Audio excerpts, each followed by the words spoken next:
Greetings and welcome to Eddify's Question Bank.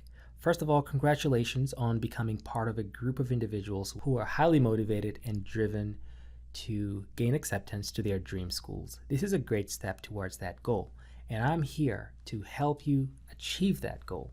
So I am excited to share this amazing resource that we have created with you in mind. And what you'll find is that this is very unique in that no place else will you find a collection of amazing questions categorized as well as these have been. So let me walk you through a couple of things. On the left column is a menu where you can access all the things that you will need to access. You will find the SAT exams by clicking on SAT, which is the page that we are on now. And in here you find a listing of all the tests that we have categorized. Next thing I want to share with you is the nomenclature that you see in here. So you're seeing words like heart of algebra. This is a type of categorization that the SAT uses. They name math questions in 4 different groups. There's heart of algebra questions, which are basically Algebra 1 questions. There's passport to advanced math, which are mostly Algebra 2 questions. There are problem solving and data analysis questions, which are basically graphs and tables and charts that you have to read and answer questions based off of. And then we have additional topics in math, which are generally geometry questions and trig questions. Also, there are writing and language tests in here, and there are also reading tests. But we at Eddify went the extra mile to make this even more useful and relevant to you. I don't know if you've ever taken a test and answered a question, for example, factoring quadratic equations, and you finish a question and you go, well, I'm not sure if I got this question right, and I would sure be really happy if I could have maybe 5 or more of the same type of question to practice to build my confidence and make sure that I can do this in the future, only to find that you can't find such a place where questions are categorized. So we have taken the time to pore over all the exams that the SAT has ever released, and we've grouped questions by subject. That means if you're looking for quadratic equations, you will find them under Passport to Advanced Math. And also notice, not only did we categorize the questions by their subject, we also categorized them by difficulty level. You'll find some of them say easy, some of them say medium, others say hard. So easy, medium, hard are the 3 levels. You also find that we've categorized these questions, at least for the math portion, as the calculator portion and no calculator portion. So these are pretty self-explanatory, as you will see. Now, when you look at the calendar, you may not see the full spelled out word heart of algebra. It's going to be an abbreviation. So you'll see HOANCE, and that's going to stand for heart of algebra, no calculator, easy. Another example, you might see PAMNCH, and that's going to stand for Passport to Advanced Math, no calculator, hard. Pretty self-explanatory. So let's dive into one of these tests and you'll get a chance to see what it looks like. So I'm going to click on reattempt. For you, it's going to say start or attempt because you haven't taken this. And once you're inside the test, this will be the view that you have. You can actually make the question bigger by clicking on it to really expand it. To make the multiple choices bigger, you click on the A++, and you can see it getting bigger. To make it smaller, you click on the A-. Other things I want to show you here is there's going to be 3 kinds of colors that you will see as you work through the test. The first one is blue, and that's going to mark a question that you've attempted. So let's say we were working this question out. You do the math, and we select D as the answer. Notice that question 1 will turn blue because we've actually attempted it. As we go on to the next question, let's say we are going to pick an answer for this one. Let's say 2 and -2, but let's pretend that we are not sure that whether that's the right answer or not.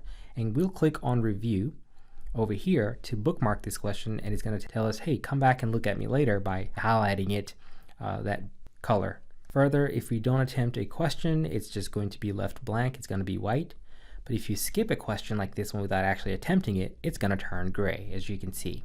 So just in the interest of time, let's just go ahead and submit this test. And what you'll find is we now have reports. Under reports is where all the tests you've taken are going to be stored.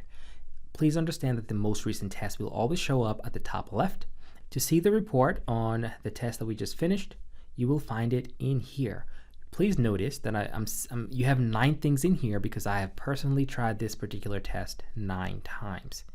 So for you, you will only have 1 because it'll be the first time that you're trying that particular test. So let's just dive in, and this is just an overview, a scorecard again. And what we really want to focus on here is a subject report.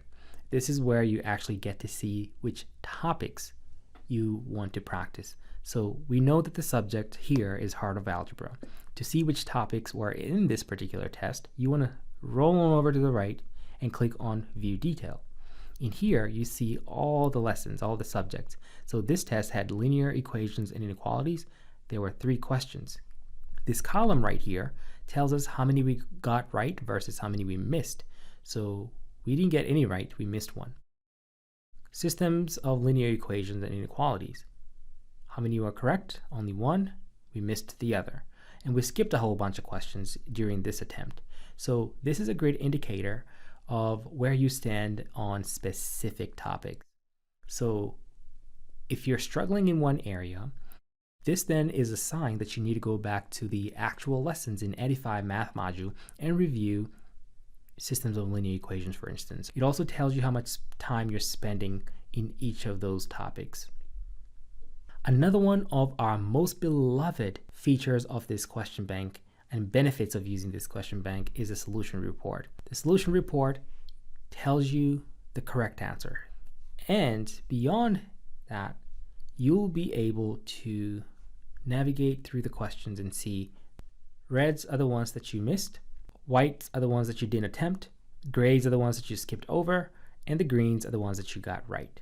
So you'll get a chance to look at your selection versus the correct answer. Now, the best feature about this is if you don't know how to do this question, we have created video solutions for the questions for you to be able to go back and learn how to solve a question. Super amazing, super helpful, super phenomenal. So please make good use of this resource because it'll go a long way in making sure that you get better over time. So we're going to close out of this solution report, and I just want to highlight a couple other things from this left menu here that you should know about. There is the bookmark section, and you can bookmark questions while you're reviewing them in the solution report. So for instance, we just finished the heart of algebra, so you'd have to select the test that you want to look at, heart of algebra. If you bookmarked something, this is where it would be. So you can come back and reattempt this question after seeing how the question was worked out. So bookmarks will be here. If there are any videos associated with a particular test, this is where those videos would be. For instance, if we wanted to create a secondary video or maybe post the entire video of all the solutions to this test, this is where you might find them. If there are any PDFs or any Word documents, any documents really associated with the test, they will be in here. Right now there aren't any, but this is where you would find them. So, in summary, the question bank is amazing. You will find all the tests that are available to you on the left column by clicking on My Test. We've categorized the questions for you by a level of difficulty and subject. You can find reports after you take a test. It'll all store under reports, and the most recent test you've taken will be on the top left. Simply click on report and dive right in. Select the test that you want to review, the test that you want to see how you performed on, and click on it. There are 2 main types of reports. The subject report tells you which subjects are contained in a test, and you can see those by clicking on subject report and clicking on view detail to see the specific topics/subjects that you are struggling in or are strong in. Solution report, on the other hand, is the more in-depth look at your performance, where you'll be able to see which questions you got right, which ones you skipped, which ones you omitted, and which ones you got right. So for instance, let's say you wanted to look at over question number 2. We didn't do this one. It's not highlighted any color, it's just white, which means we skipped over this problem. So you can actually come in here and reattempt the problem even though you know the answer. And if you really don't know the answer to this, you would click on the video solution video and it would play the solution teaching you how to work out that one problem. And if you still find yourself struggling, it is fine. What you can do is you can bookmark the question by clicking on the bookmark on the top section of this right here. You see it'll turn blue. And when you close out of this, we can go to the bookmark section of your menu items on the left side, select the test that we were in, which is Heart of Algebra, No Calculator Easy, and you notice the question that we just bookmarked shows up right here. It's the 5th question down. Now, the idea here is you need to re-attempt the question. You only get better through practice, so don't abuse the video solutions. Definitely give it your best shot. Try as much as you can, and only watch the video as a last resort when you've tried to do it on your own and you just simply cannot get it right. And once you've done that question and learned how to do it, it's still recommended that you actually come back at a later date, or maybe later that day, or whenever you have time to reattempt the question to make sure that you actually can solve it the second time. Now, if there are any documents associated with the test, we are going to drop them in here. Right now, there aren't any documents. That's why it's this little sad face. If there are any videos associated with the tests, you will find them in here as well. And that, in a nutshell, is what the question bank is about. It is an amazing tool for you. We made this for you to be able to drill and repeat specific subjects and questions that are coming directly from tests. Number 2, it is a powerful tool when used correctly. So make good use of it. We are excited. I can't wait to hear those testimonials. I can't wait to hear that someone got into this dream school that they've been thinking about since they were young. And I'm sure that you're going to do great things in the future. I'm rooting for you, and the whole team over here at Edify, we are rooting for you, and we know that you're going to move on to do great things. Thank you so much for choosing Edify, and have fun.